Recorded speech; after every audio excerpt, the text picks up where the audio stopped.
जब सब कुछ परमात्मा ही है, जड़ चेतन सब एक ही चीज है, इस हिसाब से तो सारी चीजें सजीव होनी चाहिए संसार की।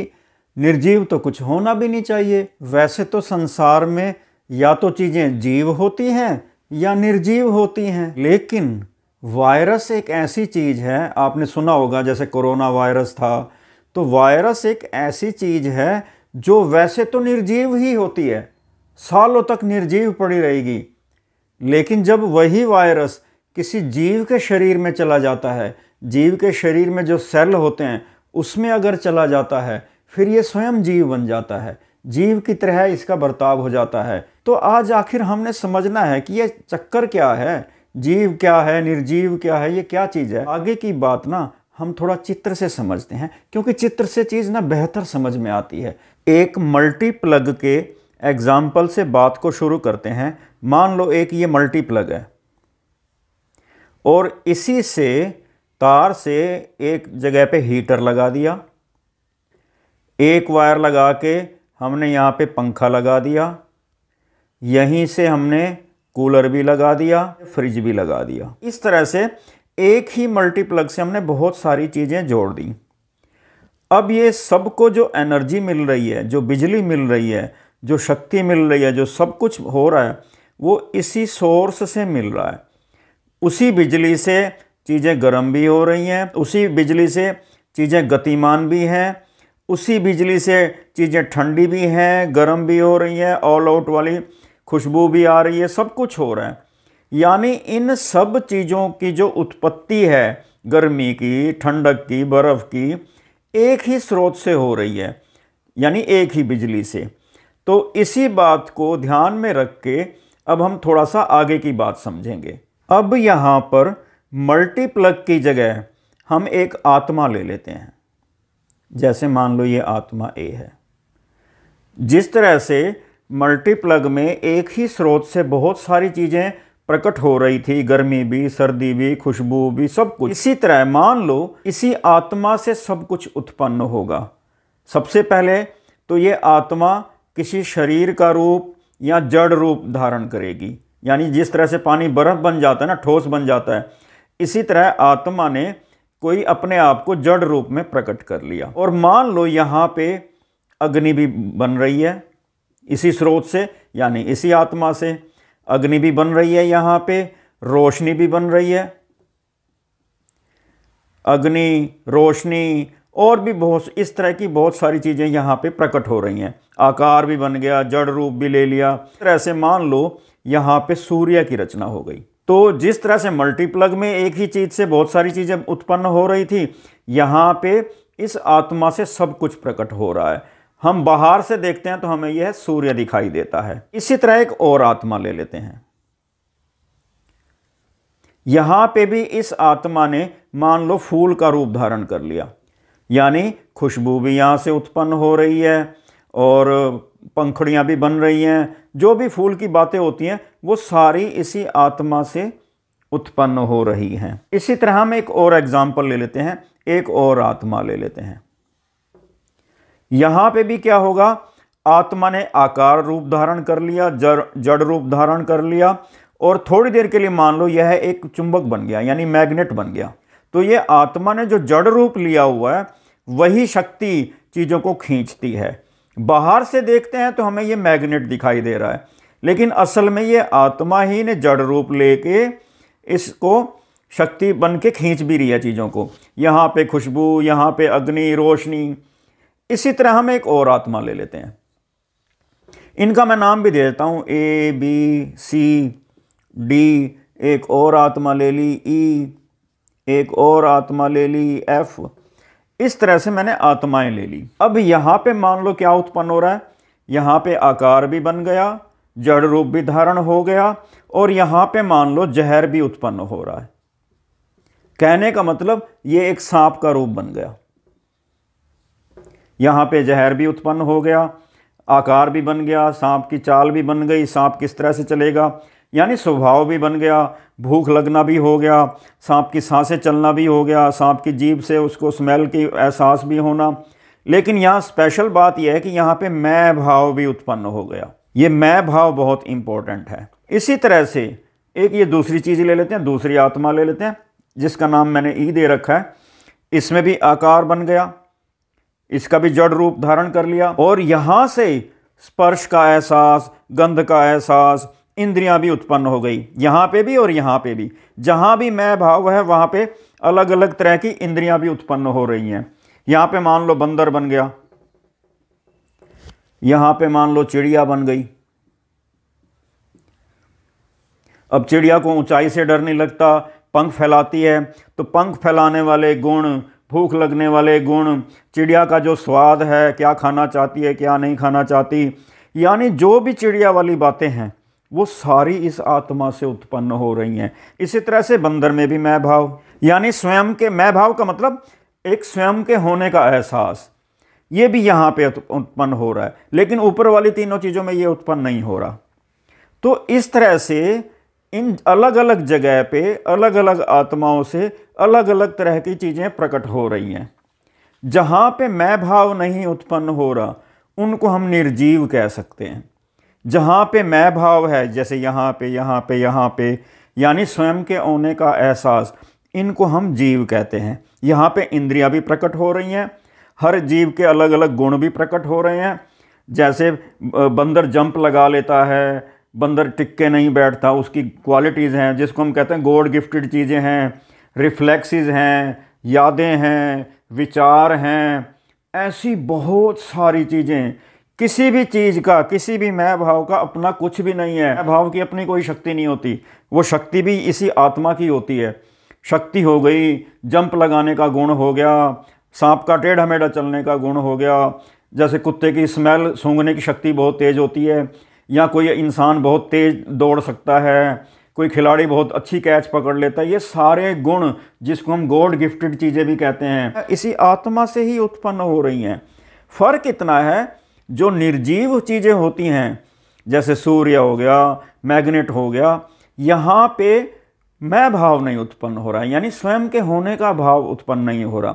अब यहाँ पे ना कुछ बातों का हमने ध्यान देना है।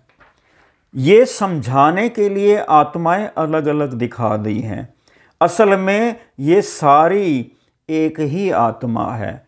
क्योंकि आत्मा कोई भौतिक वस्तु नहीं है। जैसे भौतिक वस्तु दो होती हैं तो उनको जोड़ने के लिए हमें कुछ चाहिए। ये आत्माएं अलग अलग दिखने के बावजूद भी एक ही आत्मा है, यानी मान लो ये सारी एक ही आत्मा है। आत्मा का अंश भी आत्मा ही होता है। जिस तरह से इस आत्मा की पूर्ण शक्ति है, इसके अंश में भी पूर्ण शक्ति है। क्यों? क्योंकि ये भौतिक वस्तु नहीं है। भौतिक वस्तु में क्या होता है, जो अंश होता है वो अधूरा होता है। और अगर इस तरह से हम इस आत्मा का आकार बढ़ाते जाएं, जैसे तो ये मैंने 6 चीज़ें ली हैं, ऐसे पूरे ब्रह्मांड की सारी चीज़ें ले लो, पूरे ब्रह्मांड की, सूर्य, तारे, धरती, सबको मिला के अगर हम बोलेंगे तो ये एक ही आत्मा है। बस मैंने यहाँ पे 6 चीज़ें बताई हैं। अब इस पूरी आत्मा के अंदर आप सारा ब्रह्मांड समझ सकते हो। हर अंश में कुछ ना कुछ उत्पन्न हो रहा है। ये जो खाली जगह है ना, यहाँ पे भी आत्मा शक्ति के रूप में मौजूद है, यहाँ पे भी, यहाँ पे भी। इस पूरी आत्मा को हम परमात्मा बोलते हैं। यानी आप पूरे ब्रह्मांड में जितनी भी ये जड़ चीज़ें दिखाई दे रही हैं, जितने भी जीव दिखाई दे रहे हैं, और जो बीच में खाली जगह भी है, ये सारी एक ही आत्मा है।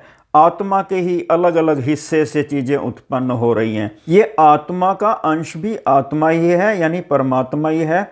इसको हम एक एग्जाम्पल से भी समझ सकते हैं। जैसे कोई जानवर है, उसने 2-3 बच्चों को जन्म दिया, तो उसका शरीर में देखा जाए तो शरीर एक ही आत्मा थी, लेकिन वहीं से उसी आत्मा से 3 बच्चे बन गए। तो ऐसा नहीं है कि 3 आत्माएं अलग से डल गई उसके शरीर में, बच्चों के शरीर में, यानी इसी आत्मा के हिस्से से ही 3 बच्चे बन गए। ये भी आत्मा है, ये भी आत्मा है, ये भी आत्मा है। ये तीनों बच्चे ये अलग अलग आत्मा दिखने में है, देखा जाए तो ये सारी एक ही आत्मा थी। इसी तरह पूरे ब्रह्मांड में हर कण में आत्मा के रूप में परमात्मा स्वयं मौजूद है, यानी कण कण में परमात्मा ही है। असल में हम चीज़ों को सिर्फ बाहर से देखते हैं, जैसे ये सूर्य है, फूल है, मैग्नेट है। एक्चुअली ये परमात्मा का ही प्रकटाव है सारा का सारा। यहाँ पे भी आत्मा परमात्मा के रूप में है, इसने सूर्य का रूप धारण कर लिया। यहाँ पे भी फूल परमात्मा का ही रूप है, इसने फूल का रूप धारण कर लिया। इस तरह से हर कण में परमात्मा स्वयं मौजूद है। कहीं पे किस रूप में प्रकट हो रहा है, कहीं पे किस रूप में प्रकट हो रहा है। हम क्या करते हैं, सिर्फ बाहर से देखते हैं।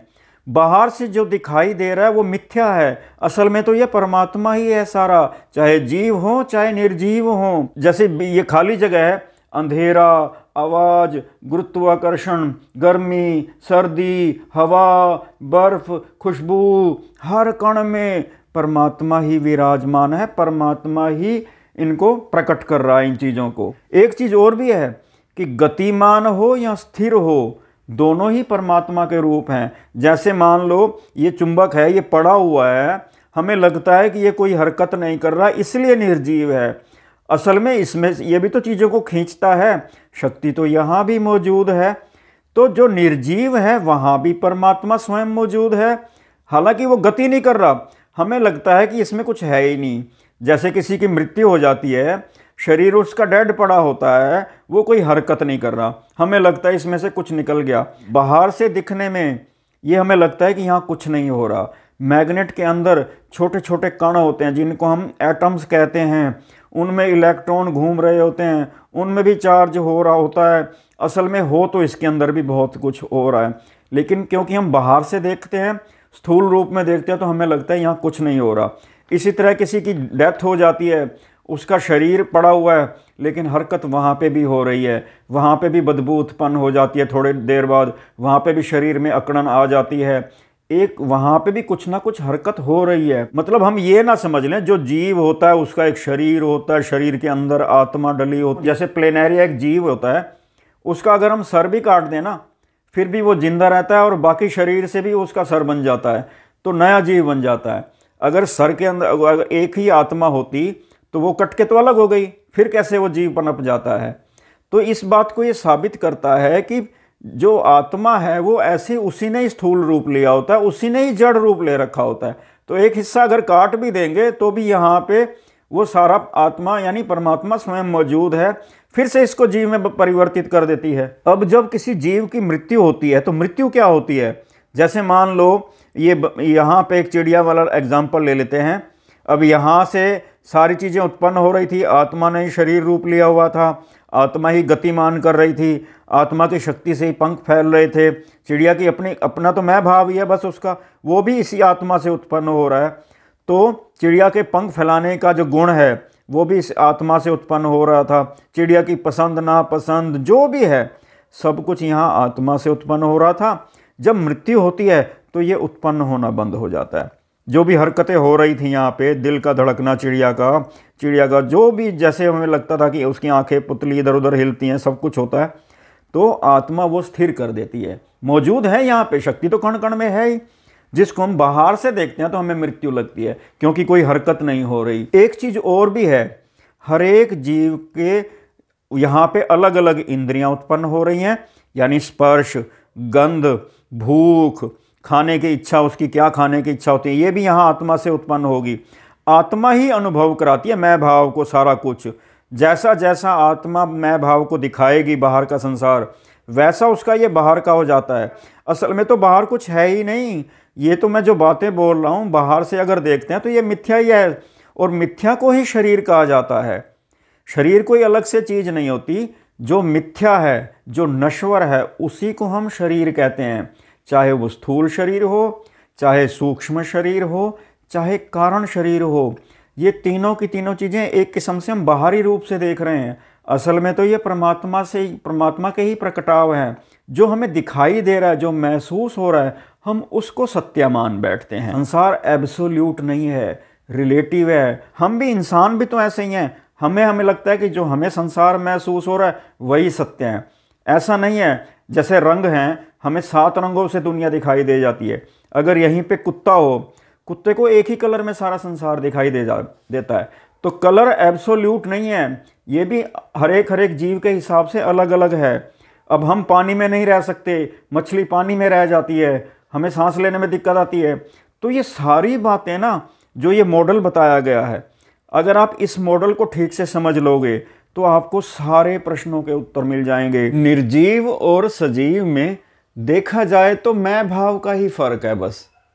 जैसे मान लो कोई बेहोश हो गया, अब वो उसकी सांसें चल रही हैं, आत्मा भी वहाँ पे मौजूद है, शरीर में हरकतें भी हो रही हैं, लेकिन मैं भाव नहीं है, स्वयं को महसूस करने वाला भाव ही नहीं है। तो एक किस्म से थोड़ी देर के लिए वो निर्जीव ही है। कहने का मतलब निर्जीव और सजीव दोनों ही अवस्थाओं में परमात्मा वहाँ मौजूद रहता है। परमात्मा ही अपने आप को निर्जीव बनाए हुए है, परमात्मा ही अपने आप को सजीव बनाए हुए है। जैसे अभी वायरस का उदाहरण दिया था, वायरस निर्जीव था, सालों साल तक, 100 साल तक भी वो निर्जीव रह सकता है, मतलब है तो वो निर्जीव ही। लेकिन वही वायरस अगर हम अपनी इच्छा से किसी जीव के शरीर में डाल दें, सेल में डाल दें उसके शरीर में, फिर वो सजीव हो जाता है।